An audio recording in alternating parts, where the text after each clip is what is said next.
인간은 진화의 존재지만 동시에 역사의 존재다.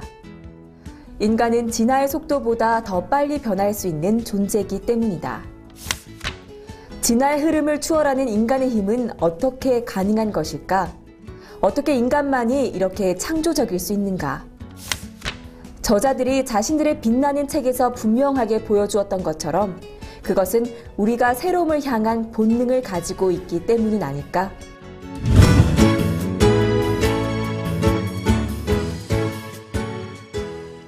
쉼없이 계속되는 생각을 멈춰본 적 있으세요? 지금도 계속되는 생각은 어디에서 시작되는 것일까요? 그리고 더 나아가 이런 생각이 무엇을 만들고 있는 것일까요? 오늘은 이런 질문에 대해 답을 한 브릴리언트를 만나보려고 합니다. 제목에서도 드러나고 있지만 생각의 최종적인 목표는 브릴리언트 싱킹, 즉 창조적 사고에 이르는 것이며 이것은 빛나는 삶을 만드는 놀라운 과정들입니다. 지금까지 우리가 배워온 창조적 사고가 무엇인가를 넘어 브릴리언트를 통해 창조적 사고에 이르는 구체적 방법을 찾아보겠습니다.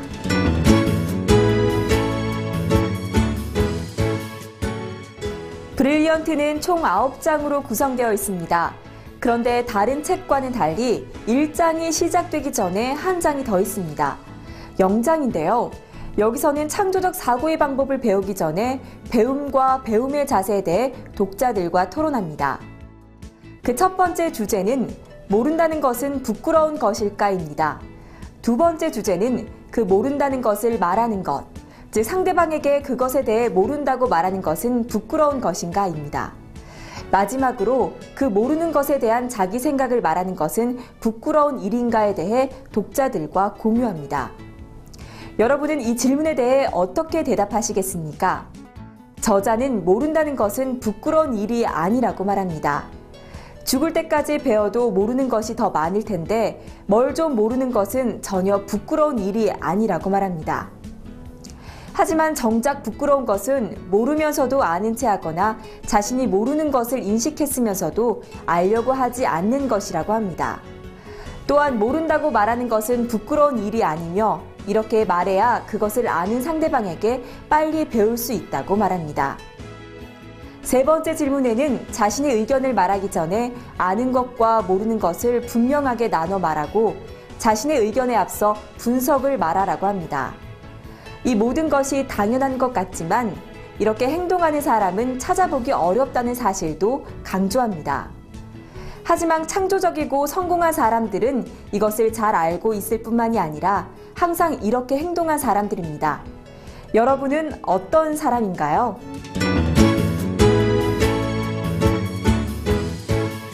이제 인간의 창조성이 어떻게 작동하는지를 배워야 합니다.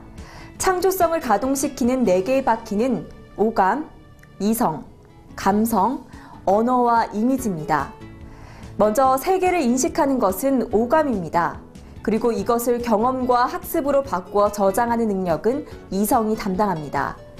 그리고 감각적이고 통합적인 사고에 이르도록 사고의 차원을 키워주는 감성이 있습니다. 마지막으로 오감과 이성과 감성이 교류하는 도구인 언어와 이미지가 있습니다. 브릴리언트에서는 창조적인 사람이 되기 위해서 같은 것을 다르게 볼 줄 아는 날카로운 오감, 엄청난 노력으로 쌓아올린 학습과 경험의 이성, 세밀하고 차원 높은 감성을 가져야 하며 무엇보다 오감과 이성과 감성의 교류 도구, 즉 연결고리인 언어와 이미지를 키우는 일에도 힘써야 한다고 강조합니다. 세계를 인지하는 오감이 무감각하거나 이성에 쌓인 학습과 경험이 별 볼 일 없는 것이거나 감성이 부족해서 지금 보고 있는 것이 무엇인지조차 모를 정도로 무뎌진 감성이라면 어떨까요? 마지막으로 생각의 도구인 언어와 이미지에 대해 생각해 보겠습니다. 꿈을 꾸든 상상을 하든 텔레비전을 보든 친구와 소통을 하든 언어와 이미지 외에 다른 것이 있나요? 그것이 소리를 가졌든 활자로 변화된 것이든 언어이며 움직이든 움직임이 없든 이미지를 사용해 상상하고 전달합니다. 다른 것은 없으며 이 언어와 이미지를 잘 사용하지 못하거나 이해하지 못한다면 창조성은 밖으로 나올 수 없습니다.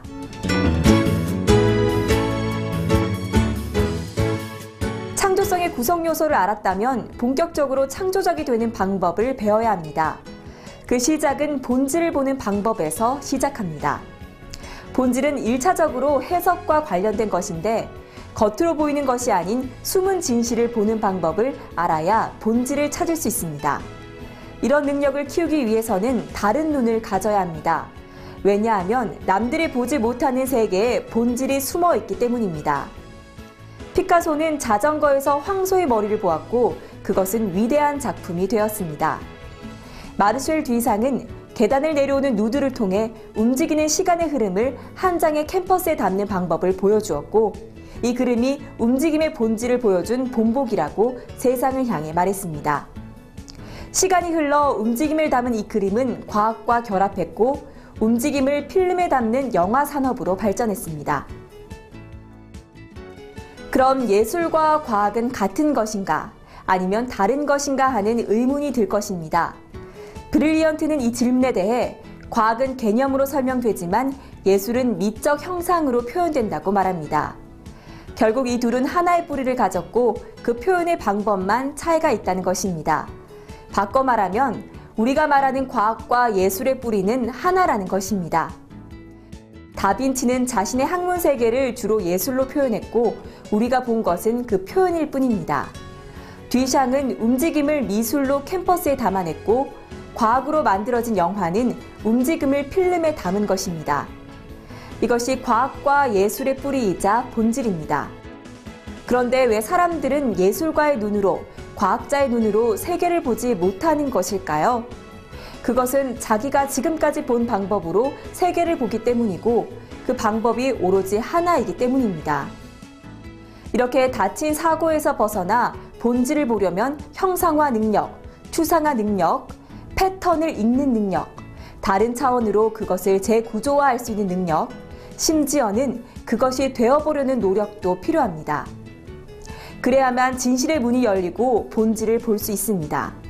마지막으로 알아야 할 것은 본질은 하나일 수도 있고 서로 다른 본질이 다 차원적으로 존재할 수도 있다는 것입니다.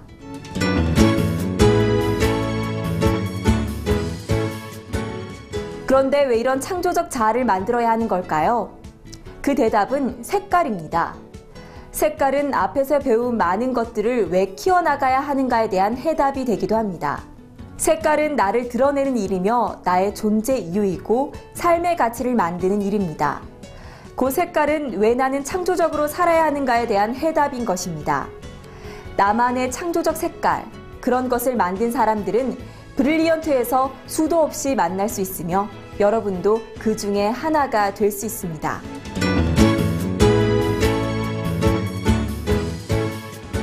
마지막으로 직관을 배웁니다. 직관은 창조적인 능력이 커진 사람, 이를테면 현자에게서 드러나는 놀라운 특성이라고 할 수 있습니다. 논리적인 설명에 다다르기 이전에 섬광처럼 떠오르는 진실에 대한 해답이 직관입니다. 아인슈타인은 수학적 해결 과정을 생각하기 이전에 자신의 생각에 대한 해답을 먼저 얻었다고 말합니다. 이 직관의 경지는 앞서 배운 모든 것들이 융합되어 성광처럼 번쩍이며 만들어지는 것이며 어두운 밤 크리스마스 트리에 불이 들어오듯이 떠오르는 것입니다.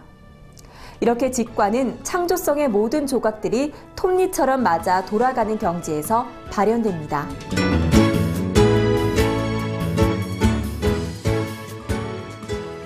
창조적인 생각을 만드는 방법을 알았다면 이 창조적 생각이 우리에게 무엇을 남겨줄까요? 그것은 행복입니다. 인간은 새로움을 통해 행복을 느끼게 되어 있습니다. 우리의 육체는 생존에 필요한 것만을 추구하고 생존의 잣대로 모든 것을 판단하지만 우리의 이성과 감성은 새로움을 갈망합니다. 재미있는 것은 우리의 오감이 육체의 맨 앞에서 작동하고 있다는 점입니다. 육체를 대변한다는 의미입니다. 신은 우리의 생각이 항상 새로움을 추구하도록 만들어 주었지만 그걸 세상에서 읽어내는 오감은 명령하는 이성과 감성이 조금만 나태해지면 곧바로 게을러지고 퇴화하도록 육체로 만들어졌으니 말입니다. 오감은 새로움을 추구하도록 명령받았지만 육체로 태어났다는 것을 기억해야 합니다.